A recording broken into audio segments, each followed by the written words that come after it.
로마서 4장 19절에서 22절까지 우리가 한 목소리로 함께 읽겠습니다. 그가 백세나 되어 자기 몸이 죽은 것 같고 사라의 태가 죽은 것 같음을 알고도 믿음이 약하여지지 아니하고 믿음이 없어 하나님의 약속을 의심하지 않고 믿음으로 견고하여져서 하나님께 영광을 돌리며 약속하신 그것을 또한 능히 이루어지실 줄을 확신하였으니 그러므로 그것이 그에게 의로 여겨졌느니라. 아멘. 믿음과 의심에 대한 중요한 가르침을 담고 있는 본문입니다. 지금 19절에서 사도 바울께서 몸이 죽은 것 같고 아브라함이나 사라나 둘 다 마찬가지죠. 그래서 더 이상 생산할 수 없는 생식 능력을 완전히 잃어버린 그것을 지금 이 본문에서는 죽음으로 바울 사도께서 말씀을 하시는데, 그렇게 아브라함의 몸도 사라의 몸도 죽은 것을 알고도 믿음이 약해지지 않았다, 이렇게 이야기를 합니다. 사실 이 본문의 내용을 좀 곰곰이 생각을 해보면 우리들이 가지고 있는 생각 속에 허점이 있음을 발견하게 됩니다. 왜냐하면 앞에 있는 내용은 아브라함과 사라는 절대로 자녀를 낳을 수 없다는 것을 알았다는 내용이에요. 그런데 하반절에서는 믿음이 약해지지 않았다, 이렇게 한다고요. 오늘날 우리들이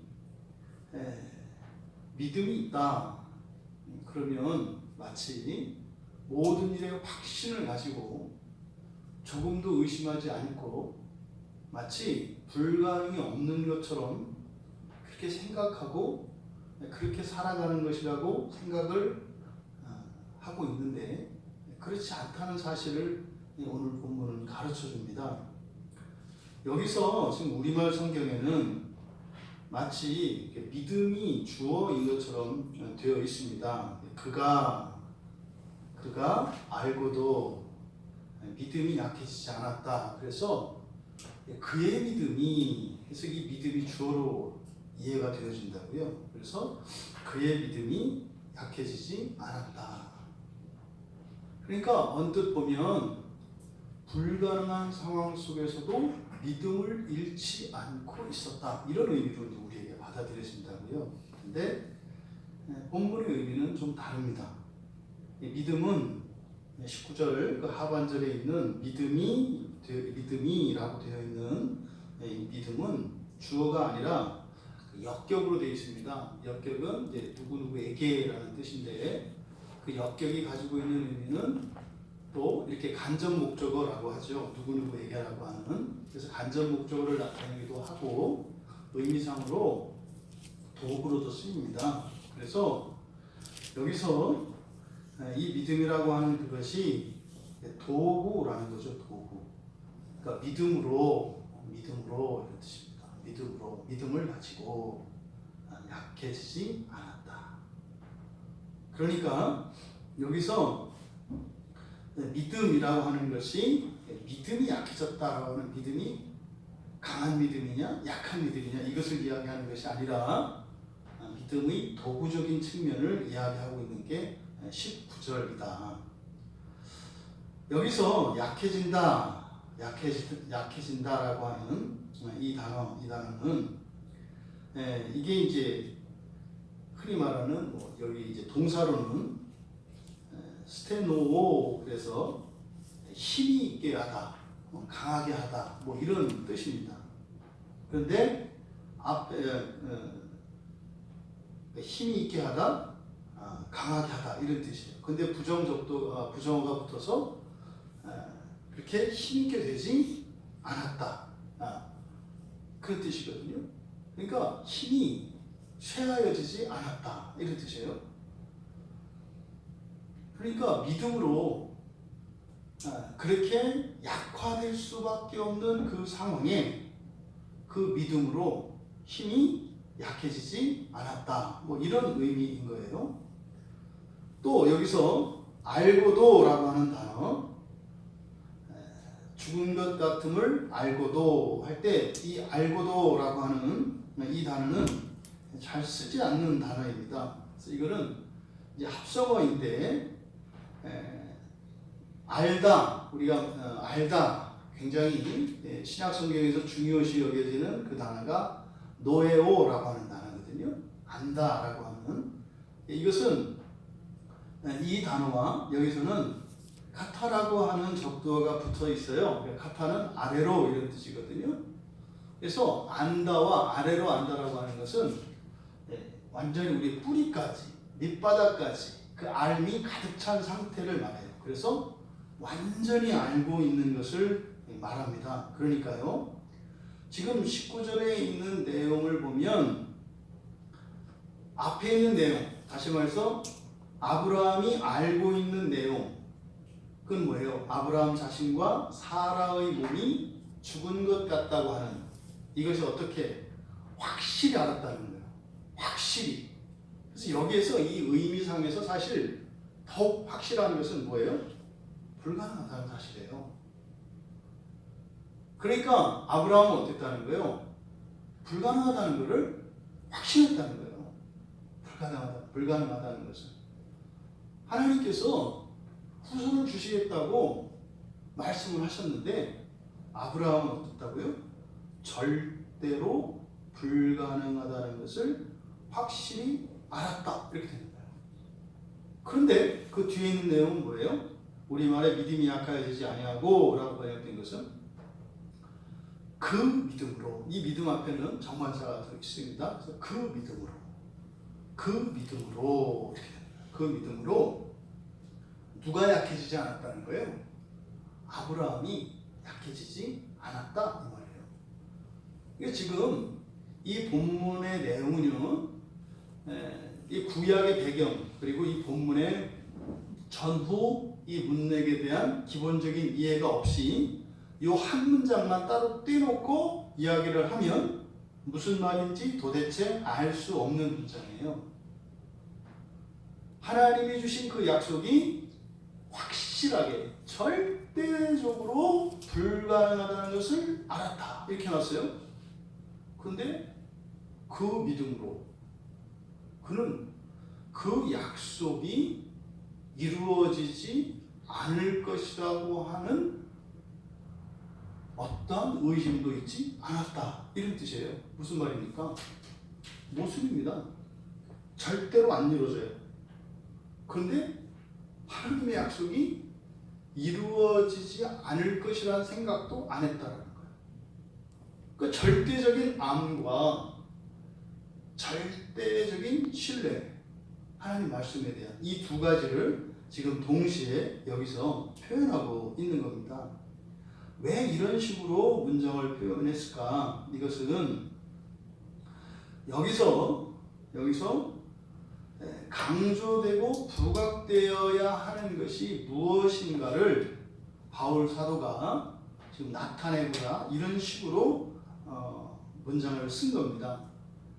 히브리서에서 이미 우리는 믿음의 조상으로서 이 아브라함에 대해서 길게 진술되어 있는 것을 압니다. 또 이거는 이미 이스라엘 백성들에게도 이미 혈육의 조상이고 믿음의 조상으로 언약의 조상으로 삼고 있단 말이죠. 그래서 지금 아브라함에 대해서 유대인들이 가지고 있는 그 고정관념을 지금 바꾸려고 하는 겁니다. 그런데요, 완전히 그걸 또 없애버리면 안 되는 거예요. 그러니까 바꾸긴 바꿔야 되는데 그렇다고 또 다 바꿀 수는 없는 이런 상황, 이런 내적 긴장이 지금 바울 사도에게는 있습니다. 그래서 여기서 그 아브라함에 대해서 우리들이 초점을 맞추고 그리고 아브라함의 믿음에 관해서 부각시켜야 하는 것이 무엇이냐? 그것은 아브라함의 확신이 아니라 아주 굳센 믿음 이런 것이 아니라 뭐예요? 확신할 수 없는, 다시 말해서 하나님의 말씀이 절대로 이루어지지 않을 것이라고 하는 확실한 그 암 속에서 또 그 하나님의 말씀이 성취되지 않을 수 없다라고 하는 또 다른 정반대편에 있는 바로 그 확신, 그것을 그 믿음, 바로 이 그 믿음을 강조하기 위한 것입니다. 여기서 그 믿음은 무엇이라고 했습니까?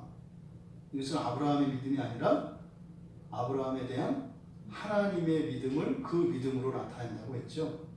그러니까 지금 여기서 아브라함의 믿음과 관련해서 바울 사도가 새롭게 그리고 더 중요하게 부각시키려고 하는 것이 무엇이에요?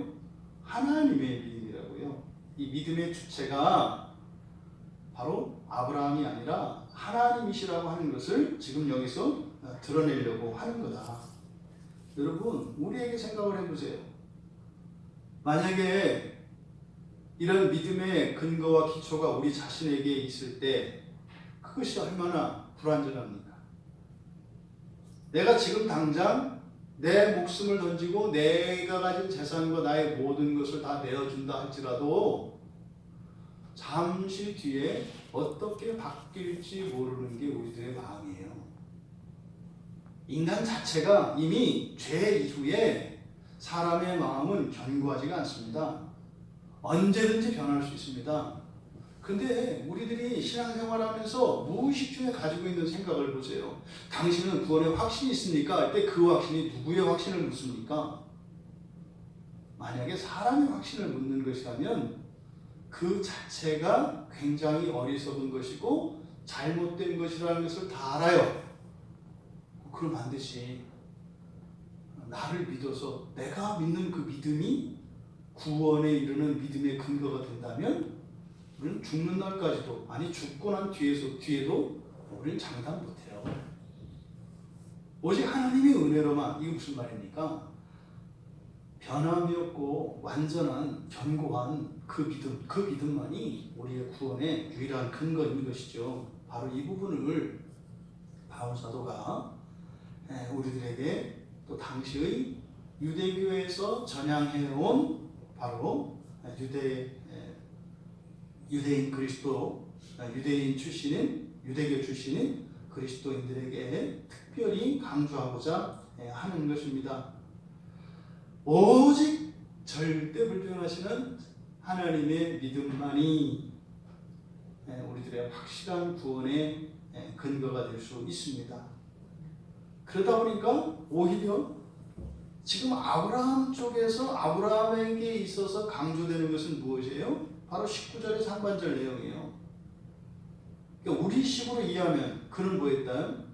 확실히 믿었다. 뭐를? 안 된다는 것을. 그러니까 그가 가지고 있는 그 믿음은 우리들이 일반적으로 말하는 그 믿음이 아니에요. 이게 뭐예요? 무신론자의 믿음이에요. 확실히 아니라는 것은 알았다. 그러니까 그가 가지고 있는 것은 자기 자식에 대한 지식에 대한 그런 믿음인데, 바로 아브라함 측면에서 그러니까 믿음이라고 하는 이 믿음을 놓고 아브라함과 하나님을 놓고 비교할 때 아브라함 편에서는 어쨌다는 거예요? 절대적으로 이루어질 수 없다라고 하는 그런 믿음, 그런 지식을 가지고 있었다. 하나님은 반드시 그것을 이루신다라고 하는 그 믿음, 이 두 가지를 지금 19절에서 대조를 시키고 있는 것입니다. 그러니까 오히려 사도 바울은 아브라함이 그 약속, 하나님이 주셨던 그 약속이 절대 이루어지지 않을 것이라고 하는 그 불확실성에 대한 믿음이었다는 것을 강조하면서 또한 그의 이러한 것을 가벼이 보아서는 안 된다는 것입니다. 왜 그럴까요? 이렇게 확실하게 이렇게 있으면 구원이 안 되는 거다. 아니면 반대로 이렇게 해도 구원 받는 거다. 이런 식으로 이야기하지 않고 왜 이렇게 애매하게 얘기를 했을까요? 그래서 우리들 때문에 그래요. 우리들이 애매하거든요. 그러니까 이 애매한 것을 가볍게 보지 말라는 거예요. 사실은 이렇게 진술하는 그 의도에는 그때 당시에도 믿음이 여리고 아직 또 예수님이 다시 오실 그때까지 그 구원이라고 하는 그 놀라운 그 생명의 역사가 완성되기까지 아주 지리한 과정을 거쳐야 하기 때문에 그 과정을 거쳐야 되는 모든 성도들이 자신들 안에 있는 믿음과 관련되어진 그 어떠함, 그 연약함 때문에 낙심하거나 좌절하거나 포기하지 않도록 아브라함도 이런 사람이었다라고 하는 것을 이야기하지만 그와 맞물려서 그러한 아브라함을 하나님께서 확실한 믿음으로 붙들고 계셨다라고 하는 것을 지금 19절에서 말씀하는 것입니다. 이렇게 복잡하게 이야기하는 이유는 뭐예요? 우리가 한쪽으로 쏠린다고요. 없어도 구원받는다. 그럼 어떻게 해요? 우리 또 막 간단 말이죠. 그것도 어떻게 해요?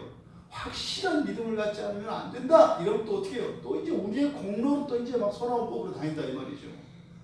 그러니까 이 두 가지 긴장이 있어요. 항상 이 좌나 우로 막 치우치려고 하는 이 성향이 죄의 성향인데 그 양쪽을 딱 붙잡고 균형을 맞춰서 그리스도를 향하여 추구할 수 있도록 지금 이런 방식으로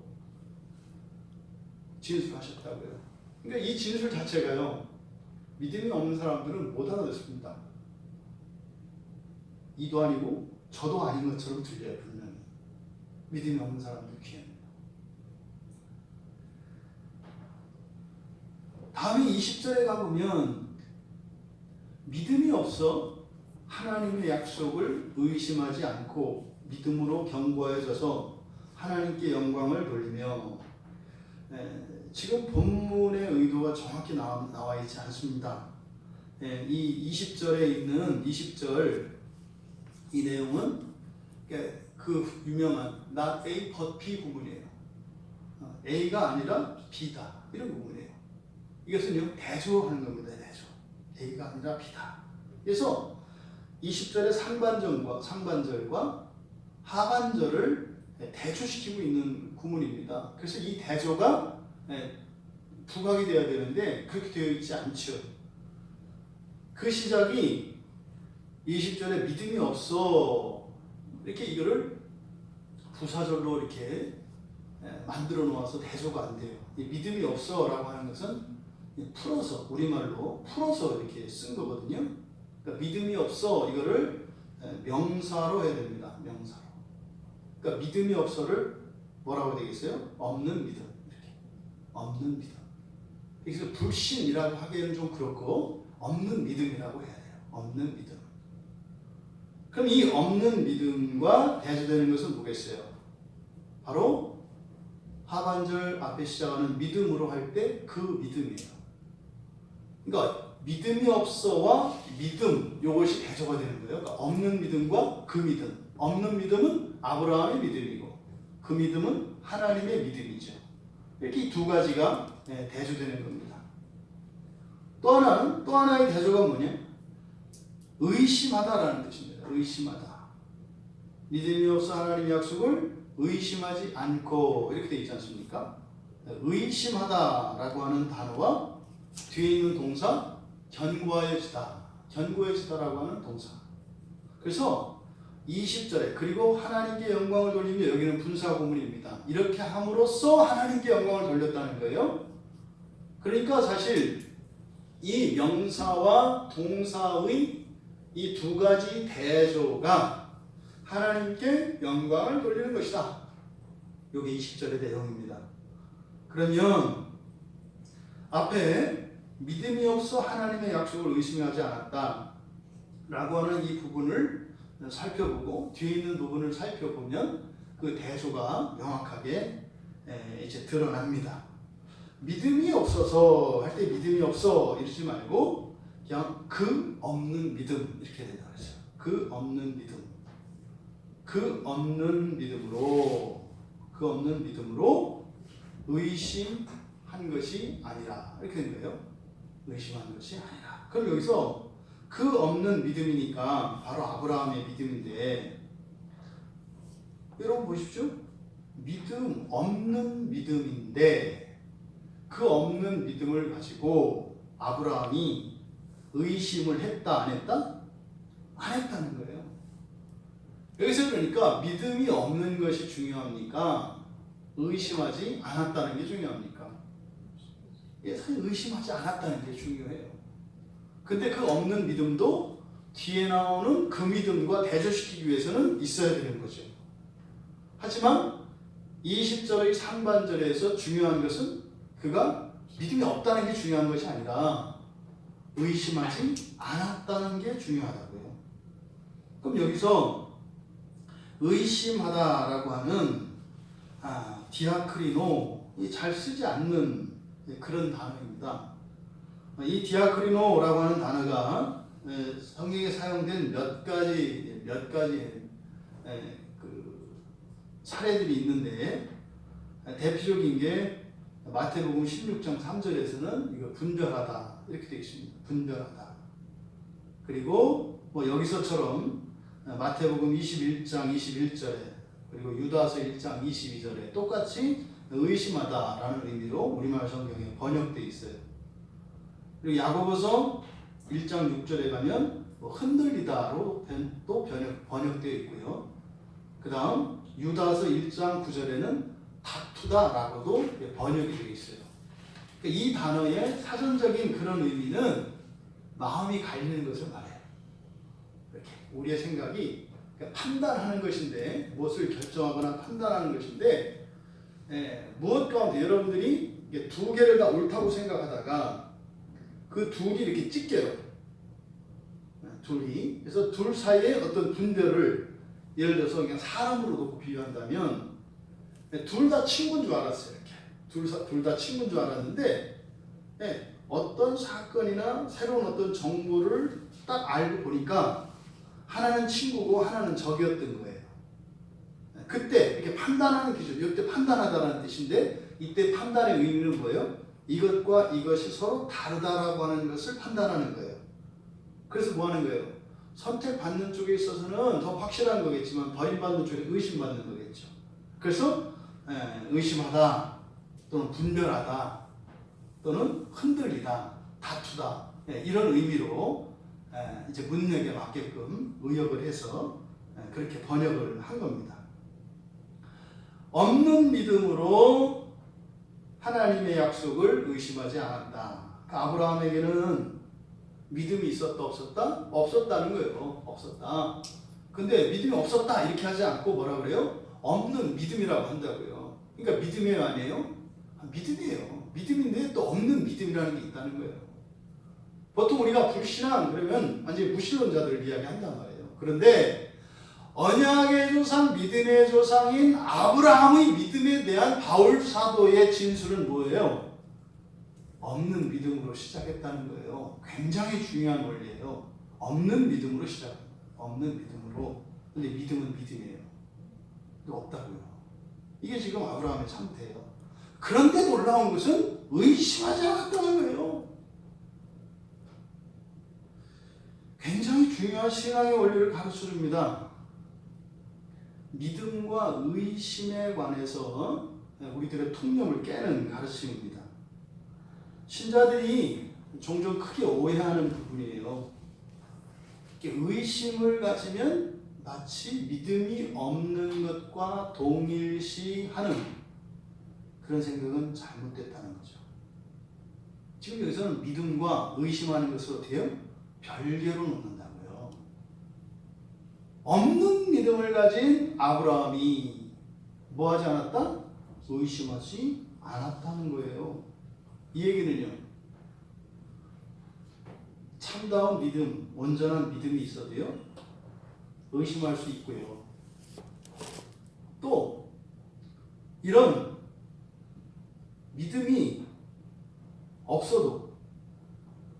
의심하지 않을 수 있다는 거예요. 의심과 믿음은 전혀 별개의 것이라는 것을 가르쳐 줍니다. 믿음은요, 하나님이 주시는 전적인 은혜의 선물이죠. 하지만 의심하는 것은 또 다른 문제라는 거예요. 의심하는 것은. 믿음은 하나님의 주권으로 주시는 것입니다. 그리고 그것을 없는 것에부터 시작해서 서서히 자라나는 것이에요. 그런데 의심은 다른 문제입니다. 여러분, 종종 예수를 믿지도 않아요. 심지어는 예수를 싫어하고 교회도 싫어해요. 그런 사람들 중에서도 좀처럼 남을 의심하지 않는 사람들을 봅니다. 또 반대로 예수를 믿는데요, 그리고 열심히 신앙생활을 해요. 그런데 좀처럼 이 의심을 버리지 못하는 사람들을 또 발견합니다. 그러니까 우리들이 이것을 믿음과 의심을 동일하게 놓고 봤을 때는, 그러니까 왜요? 헷갈린다고요. 그러니까 속으로는요, 저 사람은 믿음이 없는 거야. 겉으로는 저렇게 하지만 이런 생각을 했을 가능성이 많다고요. 그것에 대해서 바울 사도는 뭐라고 하는 거예요? 별개의 문제다, 이렇게 얘기한다고요. 이게 과연 그냥 바울 사도의 독자적인 가르침일까요? 네, 그렇지 않습니다. 이미 예수님께서 가르치셨던 그 가르침과 다르지 않습니다. 마태복음 21장에 보면 예수님께서 제자들과 예루살렘으로 올라가실 때요, 올라가던 길에 열매 맺지 못한 무화과 나무를 저주하는 사건이 일어나요. 이렇게 해서 무화과가 안 열렸다고, 잎만 무성하다고 이렇게 저주하신다고요. 그랬더니 금세 그 무화과 나무가 어떻게 돼버려요? 말라버리잖아요. 그때 예수님께서 제자들에게 믿음과 의심에 대한 교훈을 주셨어요. 그때 바로 이 믿음과 의심에 대한 교훈을 주시는 그 상황은 어떤 상황이냐? 사실은 무화과 나무를 말리는 게 목적이 아니라 믿음을 가지고 있음에도 불구하고 여전히 의심을 극복하고 있지 못한 사도들의 내면의 세계를 드러내 보여주시기 위한 것이었죠. 그래서 예수님의 교훈에도 이 의심하지 않는 것, 의심하는 것과 믿음이 별개의 문제라고 하는 사실을 우리가 확인할 수 있습니다. 믿음으로 이제 그것과 대조되어지는 20절의 하반절, 믿음으로 견고하여졌다. 믿음으로 견고하여졌다. 그러나 이렇게 되는 거예요.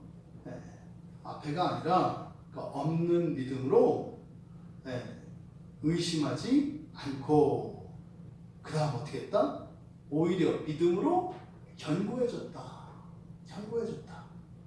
그럼 여기서 믿음은 그 믿음이라고 했습니다. 그 믿음. 그러니까 여기서 본문에서 믿음으로 마찬가지로 이것도 이제 역격이에요. 그래서 믿음을 가지고 이런 뜻이에요. 그 믿음을 가지고 견고해졌다.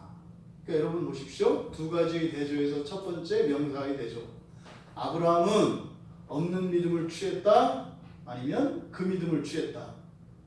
그 믿음을 취했다 말이에요. 그 믿음을 취했다. 없는 믿음이 아니라 그 믿음을 취했다.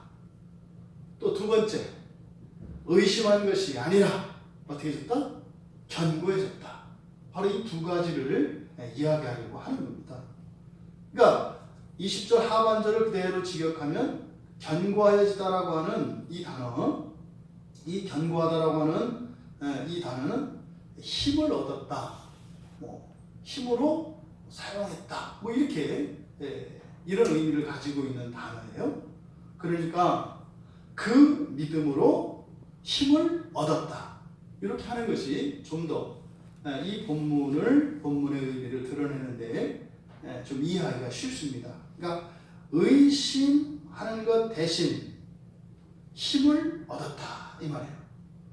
그러면 여기서 그 믿음으로 힘을 얻었다는 것은 뭐겠습니까? 앞서 말씀드렸던 것처럼 그 앞에 의심하다라고 하는 이 단어가 분별하고 판단하는 거라고 그랬잖아요. 그러니까 그 기준을 없는 믿음을 가져다 쓴 게 아니라 무엇을 갖다 썼다? 그 믿음을 가져다 썼다는 거예요. 그 믿음을 가져다 썼다. 이것을 그 믿음으로 견고하여져서 이렇게 이제 번역을 한 겁니다. 그러니까 정리하면 확실히 불가능한 상황에서 가능하게 하시는 여호와의 확실히 불가능한 상황과 또 확실하게 이루시는 여호와의 약속 사이에서 아브라함이 판단의 근거로 삼은 것은, 행동의 기준으로 삼은 것은 뭐였다는 거예요? 없는 믿음이 아니라 그 믿음이었다라고 이야기를 하는 거예요. 그래서 그는 의심한 것이 아니라 견고해질 수 있었다. 이게 지금 20절입니다. 이렇게 함으로써 결과적으로 아브라함은 하나님께 영광을 돌렸다는 내용이에요. 아브라함이 하나님께 영광 돌린 것, 그것은 아브라함 자신의 굳건한 믿음이 아니었습니다. 여러분, 만약에 아브라함의 믿음이 굳건한 것이었다면 그게 하나님의 영광입니까? 아브라함의 영광입니까? 아브라함의 영광이죠. 불가능한 상황 속에서도 자기의 믿음을 지켰다면 아브라함의 영광이죠. 하나님의 영광이 아니죠. 불가능한 상황이어서 믿을 수 없었던 아브라함, 그런 아브라함이 버리지 않은, 의심하지 않게 된 그것의 영광은 누가 받으셔야 된다? 하나님이 받으셔야 된다는 거예요. 이게 그냥 자연스럽잖아요. 쉽잖아요. 자꾸만 우리들은 이게 사람에게서 뭘 찾으려고 하니까 아브라함이 마치 그 다른 사람 같으면은 믿음을 버릴 수밖에 없는 상황인데 믿음을 지켰던 이런 거는 우리나라에도 많아요. 강감찬, 이율, 이순신, 강제보고 이런 분들 많아요. 살신성이라는 분들. 그 얘기가 아니라고요. 여기서는 하나님의 영광을 거론하잖아요. 하나님께 영광을 돌린다. 바로 지금 바울 사도가 무엇을 말씀하고자 하는지 우리는 오해하지 않고 좀 성경을 꼼꼼히 살펴보면 그걸 발견할 수 있습니다. 사실요, 여러분, 하나님께 영광을 돌린 것은 그러니까요, 완전한 아브라함의 믿음으로 하나님께 영광 돌린 거 아니에요. 이런 실수하는 게 뭐예요? 여러분 성공하셔서 하나님께 영광 돌리세요. 여러분이 가난하고 여러분들이 실패하면 하나님의 영광이 가려집니다. 여러분 건강해지시고 아름다우셔서 하나님께 영광 돌리세요. 여러분들이요 이렇게 건강을 잃고요 얼굴이 못생겨지면 하나님의 영광을 가려요. 그러니까 그리스도인들 화장 잘하고 다니세요. 이 말도 안 되는 소리가 이제 나온다 이 말이죠. 그러면 안 돼요. 말이 되는 것 같은데 조금만 정신 차리고 많이 하고요. 자꾸 사람들의 영광을 마치 하나님의 영광과 동시, 사람이 약해지면 약해질수록 하나님의 영광이 빛납니다. 여러분들의 과거와 미래가 초라하면 초라할수록 하나님의 영광이 빛나요. 우리 인생이 구겨지고요. 우리 인생이 망가지면 망가질수록요. 하나님의 영광이 빛나요. 근데 하나님이 하나님의 영광을 목적으로 하지 않으세요. 그럼 그냥 노예로 살도록 내버리셔야죠. 우리가 잊지 말아야 합니다. 절대로 하나님의 영광과 사람의 영광을 동일시하려고 하는 아주 인본주의적인 이 속임을 조심하십시오.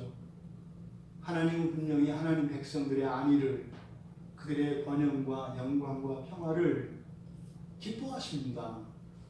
근데 그것과 하나님의 영광을 연결시키면 안 돼요. 그렇게 하는 순간 큰일 납니다. 지금 바로 이 부분을 사도 바울이 분명하게 금을 긋고 있어요. 근데 이 본문을 잘못 해석하면 아브라함의 믿음을 절대적인 믿음으로 높여서 이렇게 해야 하나님이 영광을 받으시는 것처럼, 이거는 성경 밖에 있는 이야기죠. 오히려 지금 아브라함의 부끄러움을 이야기하는 거예요. 구약의 이야기를 조금만 알면 어렵지 않은 이야기예요. 여러분 15장에서 그 믿음으로 의로 이렇게 의롭다 여김을 받은 아브라함 그 이후의 삶을 보세요. 어떤 일이 일어나나. 금세 자기 아내 이 사라의 잔소리에 못 이겨가지고 뭐 자기 그 아내 말 듣는 척했지만 사실은 아브라함 마음속에서도 있었다고요. 그치, 당신은 뭐 안 되긴 안 되지. 그렇게 해서 하가를 드렸잖아요. 이스마엘이라는 자식을 낳은 거 아니에요. 이스마엘은요 아브라함에게 수치입니다. 무슨 수치? 없는 믿음의 증거예요. 이스마엘 없는 믿음의 증거예요. 그런데도 그에게 또한 한 민족을 이루게 하시고 없는 믿음도 믿음으로 보셔서 그뿐입니까? 예? 아브라함이 창세기 20장과 21장에 가면 아비멜렉에게 자기 아내를 내어주는 사건이 나와요. 세상에 어떤 믿음에 있는 사람이 그 두려움, 그 자기 죽을까 봐서 자기 아내를 내줘요. 정신 나간 놈이죠. 그러니까 성경을 읽으면서 한쪽에서는 귀 막고 들어야 되고 한쪽에서는 눈을 쫙쫙쫙 해서 읽어야 되고, 그러니까 이게 읽고 싶은 대로 읽는, 성경을 읽는 게 아니라 성경 안에서 뭐 그냥 세상에 있는 저런 책들을, 성경을 그런 책들로 바꿔버리는 거죠. 아브라함이 그렇게 대단한 사람 아니에요. 저도 그 정도는 아니거든요. 저도 그 정도는 아니죠. 하늘을 걷다가 그렇게 대일 정도? 이거는 믿음 없는 사람도 사실은 그렇지 못해요. 그러니까요, 훨씬 세상 사람만도 못한 것 같은 것이 아브라함의 역사에 대한 기록이거든요. 그런데 유난히 이 그리스도인들은 자꾸 아브라함을 신분 세탁하고 믿음 세탁해서 이 상으로 높이려고 막 만든다 이 말이죠. 다들 통나요. 그러니까 못 믿는 거예요. 왜 속으로 이렇게 참고 있거든요. 이렇게 말 안 하고. 그러니까 네 하지만 속으로 그래도 뭐 별 내가 아브라함보다 나은데 뭐 이런 생각을 다 갖게 되는 거예요. 왜요? 지금 초점을 잘못 맞췄기 때문에.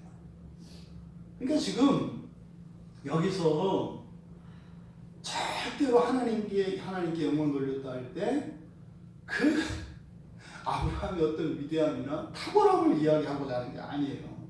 하지만 또 그렇다고 해서 아브라함을 또 아무것도 아닌 걸로 보면 안 돼요. 또 있어요. 또 그럴 만한 게 또 있다고요. 그러니까 이거를 높여서는 안 되는데 또 안 높일 수도 없는, 이게 지금 바울 사도의 고민인데 그거를 지금 기가 막히게 이렇게 써내려는 거예요.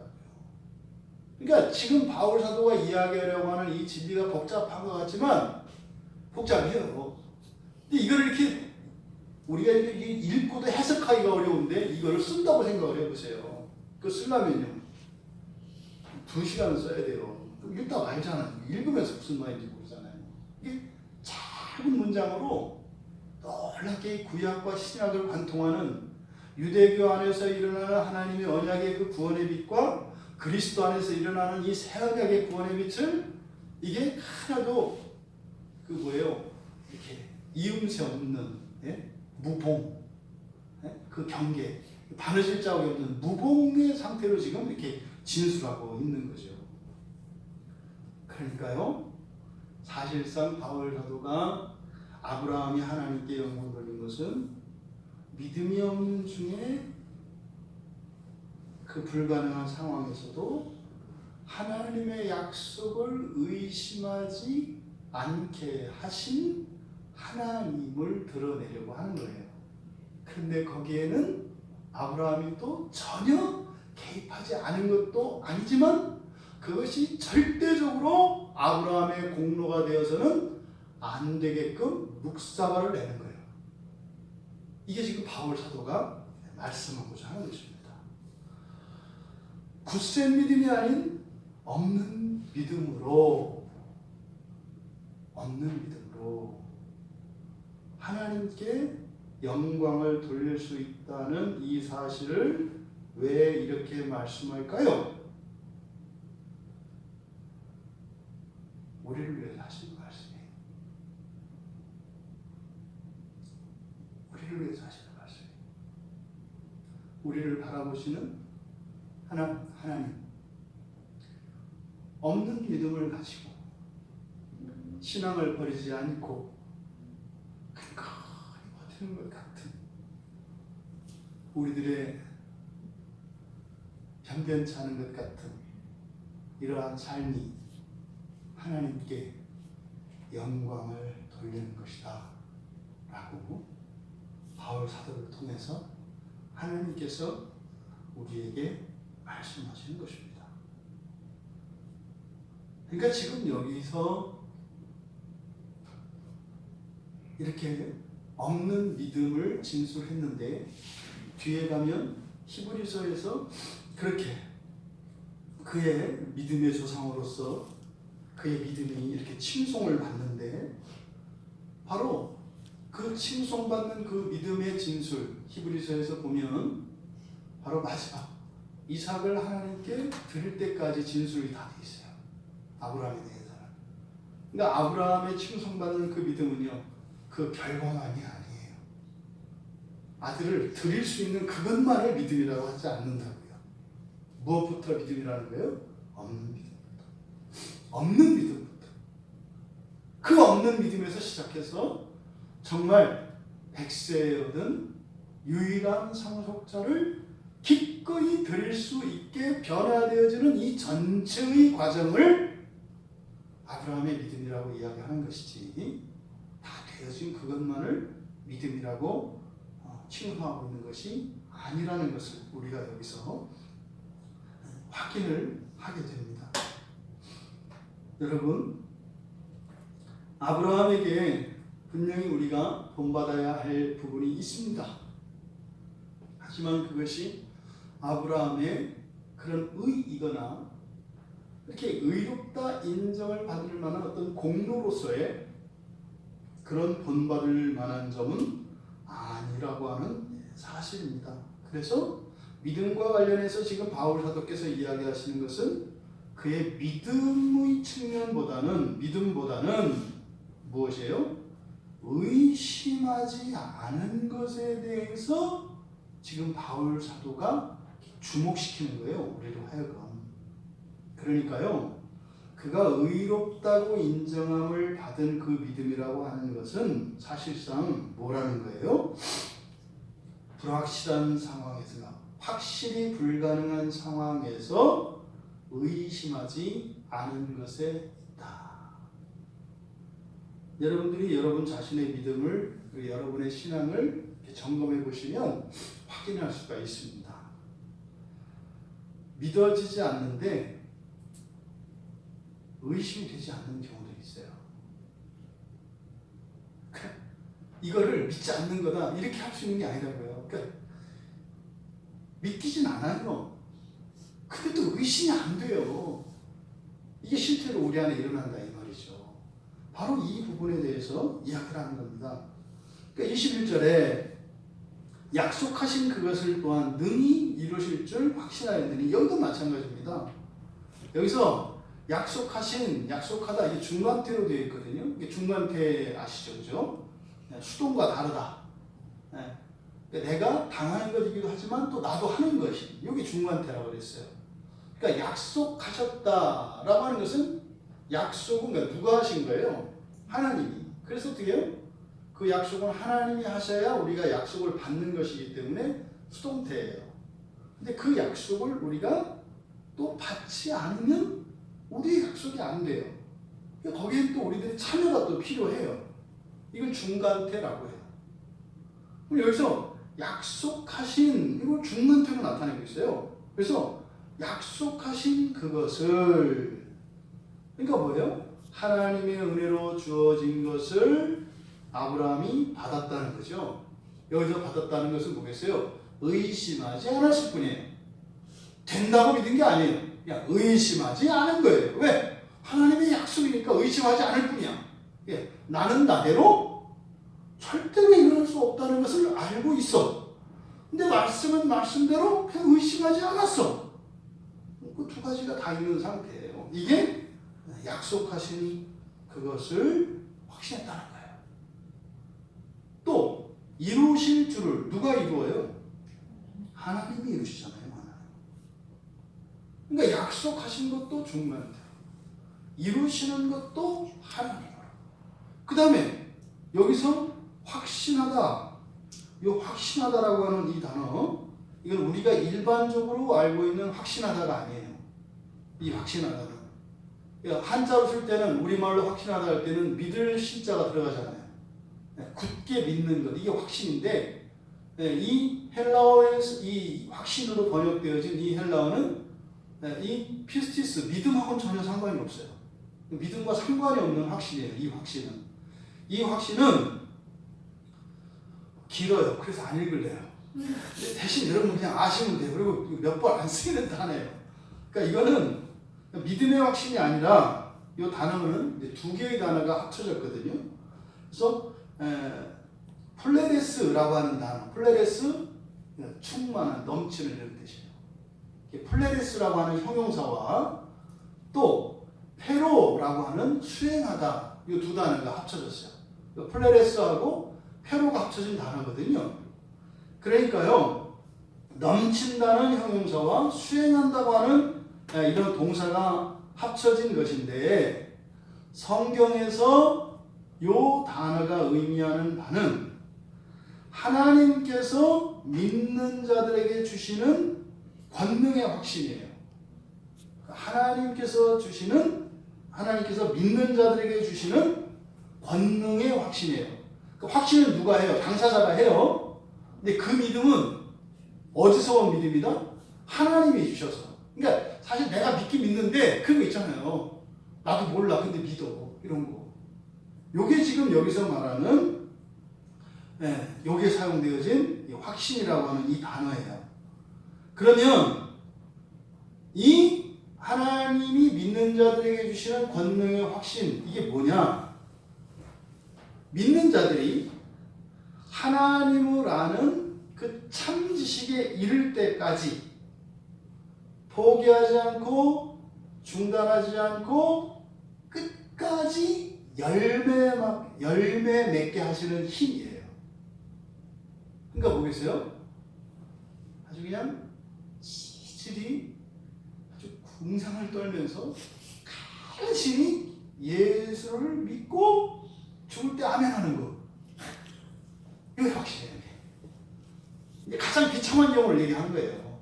이게 좋게 얘기하는 거는 이제 살아 생전에 열매 맺게 하죠. 네? 그러니까 이게 여기서 이 확신의 그 최악의, 그게 부끄러운 구원. 그 부끄러운 구원에조차 이루게 하시는 바로 그 확신. 이게 그 확신이에요. 그러니까 21절에서 확신하였으니 할 때 이거를 우리들이 알고 있는 확신, 이런 확신이 아니에요. 하나님께서, 이걸 흔히 이제 우리가 구원에서는 견인교리라고도 하죠. 견인교리. 우리가 끝까지 믿음을 버리지 않는다. 또 하나님이 그렇게 하도록 하신다. 바로 그 견인의 의미를 담고 있는 단어가 여기 이제 확신이라고 하는 이 단어입니다. 그러니까 약속하신 그것을 이 이루시는 그것을 확신하게 하신, 그것조차도 누가 하시는 거라고요? 하나님이 하시는 거라고요. 하나님. 그래서 이 확신이라고 하는 이 단어가 사용되어진 복음서의 처음이 누가복음 1장 1절이에요. 누가복음 1장 1절. 그래서 이게 번역하기가 좀 어려워서 누가복음 1장 1절에 가면 그냥 우리 중에 이루어진 사실이라고만 되어 있어요. 이게 평범해 보이잖아요. 우리 중에 이루어진 사실. 바로 우리 중에 이루어진 사실이라고 하는 요게 끝에 이루어진 사실. 요게 바로 여기서 말하는 확신이에요. 그러니까 이거를 번역하기가 좀 애매해서 그렇게 그냥 간단하게 이렇게 해놓은 거죠. 사실은 굉장히 중요한 단어인데 많이 쓰이지 않았지만 굉장히 구원과 관련돼서 중요한 단어인데 이걸 가볍게 처리해 있어요. 1장 1절에. 로마서 14장 5절에 보면 확정이라고 되어 있어요. 마음의 확정이라고 번역되어 있어요. 그 다음에 디모데에게 쓸 때는 좀 다르겠어요. 디모데후서 4장 5절에 직무를 다하라 이렇게 되어 있는데 다하라라고 하는 이 단어가 바로 이 확신의 번역이에요. 확신의 거라. 그러니까 보겠어요. 여기서 말하는 이 확신이라고 하는 것은 사실상 어떠한 일을 하도록 우리 마음속에 드는 결연한 의지 같은 이런 거예요. 근데 그것은 우리 안에 있는 우리의 것이라기보다는 누가? 하나님이 주셔서. 이게 신앙생활 속에서요, 평소에는 도저히 넘볼 수 없는 어떤 일들을 하게 되는 때가 있어요.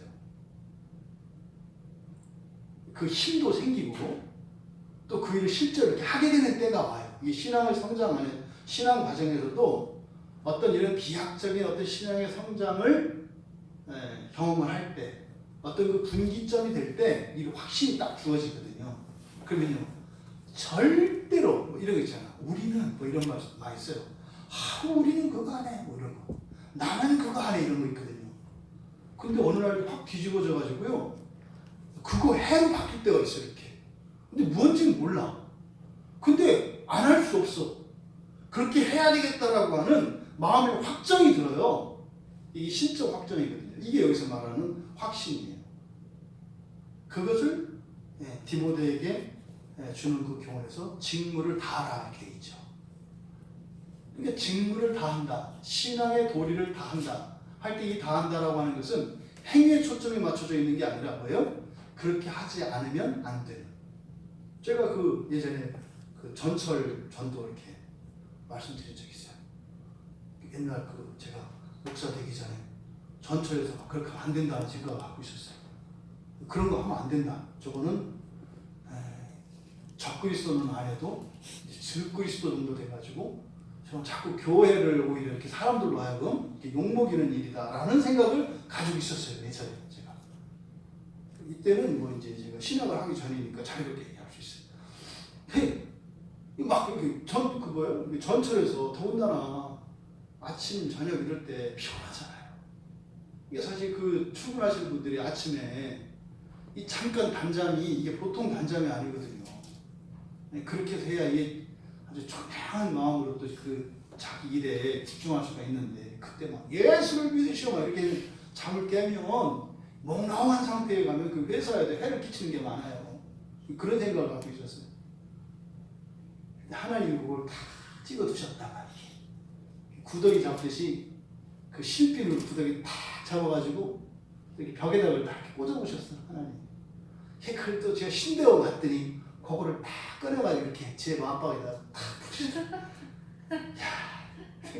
죽어도 저는 그렇게 하면 안 된다고 생각했어요. 그리고 할 수도 없고 너 다른 데 갔으면 얼마든지 할 수 있어. 근데 전철 그 출근 시간, 그 셀러리맨들의 그 피곤한 시간과 그 단잠 시간을 하면 안 된다는 게 있었다니까요. 근데요, 안 할 수가 없는 거예요. 안 할 수가 없는 거지. 그렇게 하게 하는 그게 뭐라고요? 확신이라고요. 그러니까 지금 여기서 21절에 말하는 확신을 했으니 할 때는 절대로 여러분 아브라함이 이게 아니에요. 그렇게 하지 않을 수 없는, 그렇게 하지 않을 수 없는.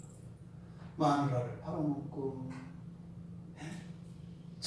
그 자기 아내의 그 여자 몸종을 들여서 그렇게 또 구차하게 또 아이를 낳는데 또 속으로 은근히 좋아하는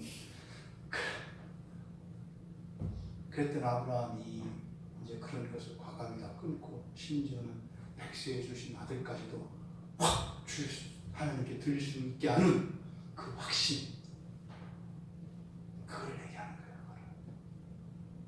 아브라함에게 있는 어떤 그것이 아니라 그러니까 아브라함이 하나님께서 주신 약속을 의심하지 않고 그것을 받고 절대로 이루어질 수 없을 거라는 경험과 확실한 그 지식을 가지고 있음에도 불구하고 그것과는 상관없이 또 하나님의 말씀이니까 또 말씀은 말씀대로 알아서 하시겠지, 이 상태. 이거를 지금 21절에서 이야기하고 있는 거예요. 그러니까 하나님께서 아직 없는 믿음을 가지고 있는 아브라함에게 주신 그 은혜의 권능에 따른 확신, 이 확신은 자신의 확신인 것은 틀림이 없습니다만 그것은 하나님의 권능으로 주신 것이기 때문에 자신의 공로나 의의 근거가 될 수 없는 것입니다. 나도 모르게 발휘하는 능력 말이죠. 나도 모르게 할 수 없는 것들을 견뎌내는 거 말이죠. 그리고 알 수도 없는, 도저히 믿을 수 없는 내용들임에도 불구하고 요동하지 않는 내 안의 무엇 말이죠. 이것이 여기서 말하는 그런 확신입니다. 오늘날까지 우리가 왜 신앙을 잃지 않고 살아왔는지 하나하나 헤쳐보면 사실 잘 몰라요. 여러분들이 예수 믿고 사니까 뭐 기적이 팡팡 일어나고, 여러분들이 기도 안 해서 그렇지 마음 먹고 기도만 하면 다 됩니까? 아니거든요. 가만히 생각해보면 우리가 교회에 남아있을 이유가 별로 없어요. 더군다나 또 이 광야교회에 여러분들이 있어야 되는 이유가 뭐가 있어요? 저도 알아요. 여러분들이 왜 그러는지 모른다는 거. 저도 그래요. 저도. 지금 바울 사도가 이야기하려고 하는 것이 바로 그겁니다. 그러면서 22절에 그러므로, 이 그러므로라고 하는 이 단어도요, 인과관계를 나타내는 거 아니에요. 원래 그러므로 이런 접속사는요, 문장과 문장을 연결해 주잖아요. 그러니까 홀로 쓸 수 없어요. 근데 여기 22절의 그러므로는 그냥 앞뒤 문맥을 잇는 것이 아니라 그냥 시작도 없고 끝도 없는 그러므로예요. 원인도 없고 결과도 없어요. 그러니까 이런 거 없는 거거든요. 그러므로만 이렇게 써 있으니까 앞에 거는 상관이 없어요. 그러니까 그러므로 그것이 그에게 의로 여겨졌느라. 그게 뭐예요? 이것은 사실 창세기 15장으로 갑니다. 그러니까요, 우리가 아브라함을 그의 믿음을, 그의 의로 여기셨느니라 했을 때 그 믿음이라고 하는 것은 우리가 말하는 아브라함의 견고한 믿음이 아니라 어떤 믿음? 없는 믿음. 없는 믿음. 그러니까 없는 믿음을 가지고 있었다면 불가능한 그 사실을 확실히 알고 있었기 때문에 그것을 의심해야 되는데 의심하지 않을 수 있도록 하나님의 신적 권능으로 주셨던 그 확신, 여기서 지금 말하는 거예요. 이 의의 그 근거가 하나님이시라는 거예요. 하나님이시라는 거. 그런데 어느 누가 그 의를 판단할 수 있겠는가? 누가 누구를 판단할 수 있겠는가? 하지만 유대인들은요, 혈통을 그리고 율법을 가지고 이런 배타적인 자세로 이방인과 유대인으로 나누었고, 또 율법을 받은 자와 율법이 없는 야만으로 나누어서 내 구원을 하나님의 의롭다 인정하시는 하나님의 그 판단을 그들이 하나님을 대신하여 하고 있었던 것이 얼마나 어리석고 무모한 짓인가 하는 것을 가르쳐주는 것입니다. 여러분, 믿음과 의심은요, 서로 상관이 없어요. 믿음이 있어도 의심. 하지만 예수님께서 우리에게 가르쳐 주신 예수님의 마태복음 21장에서 보면 믿음을 가져야 합니다. 또한 의심을 없애야 합니다. 믿음이 자라는 일과 의심하지 않는 이 일은 동시에 일어나야 하는 개별적 사건들입니다. 어떤 사람은 의심을 하지 않는 것부터 시작될 수 있습니다. 그게 누구예요? 아브라함이에요. 의심하지 않는 것부터. 그리고 아브라함의 경우는 그 이후에 믿음이 자라는 경우죠. 또 반대의 경우도 있어요. 반대의 경우. 믿음을 먼저 가지고 시작하는 자들이 있어요. 그것이 누굽니까? 복음 아래 있는 우리 그리스도인들이에요. 믿음을 가지고. 그래서 대체적으로 그리스도인들이 해야 되는 고민은 사실은 무엇에 대한 고민이어야 합니까? 의심하지 않는 것이에요. 의심하지 않는 것. 우리가 왜 놀라운 성령의 역사와 그 하나님의 권능들이 그저 성경 속의 화석으로만 되어져 있을까요? 우리 안에 있는 패배주의 있지 않습니까? 그런 건 옛날에 일어나는 일이야. 그 옛날 하나님이시지. 이런 게 왜 우리 안에 있을까요?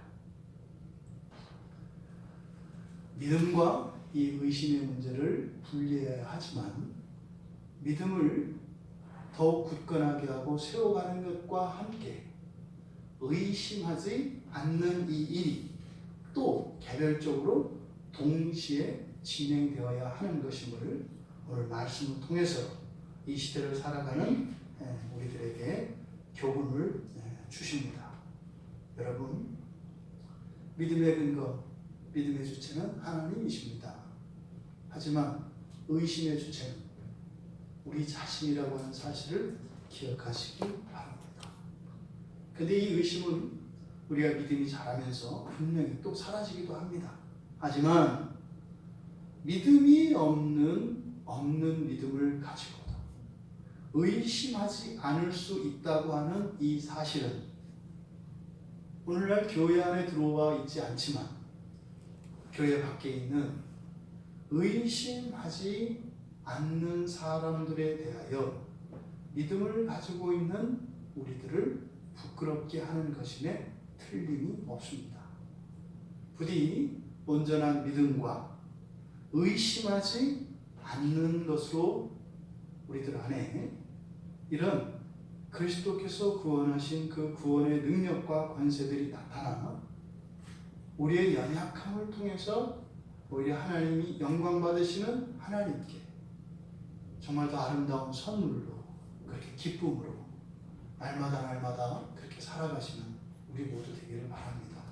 믿음이 자라고 우리의 의심이 사라지면 분명히 성령의 역사도 일어나고 믿음의 권능도 일어날 것입니다. 하지만 그것이 우리의 자랑이 되는 것이 아니라 그러면 그럴수록 또 우리들이 의심하는 그런 것들로 인하여 더 낮아지고 나타나는 이런 하나님의 놀라운 구원의 일들과 이런 성령의 역사는 오직 하나님께만 영광을 돌리는, 그래서 사실상 우리들의 가장 큰 목적은 사는 날 동안 우리 안에 있는 모든 의심들이 사라지고 우리 안에 견고한 믿음으로 세워져서 그 마지막 날에 그 첫째 부활의 영광에 참여하는 우리 모두가 되시기를 주님의 이름으로 축원합니다. 말씀을 생각하며 우리 같이 잠시 기도합니다. 여러분들은 온전한 믿음과 또 의심의 문제에 대해서 어떻게 생각하셨습니까? 이것을 그냥 통째로 하나로 이해해서는 안 됩니다. 믿음은 믿음대로, 의심은 의심대로 분명히 서로 상관관계가 있습니다만 이것을 구별해야 될 것을 아브라함의 의를 통하여 우리에게 가르쳐 주셨습니다. 하나님, 날마다 더 온전한 믿음으로, 굳건한 믿음으로 저희들을 인도하여 주십시오. 저희들 안에 있는 이런 의심, 이게 갈리는 이 마음, 이것이 없이 이렇게 하나님이 주시는 확신으로 하나님의 말씀을 온전히 의지할 수 있도록 은혜를 달라고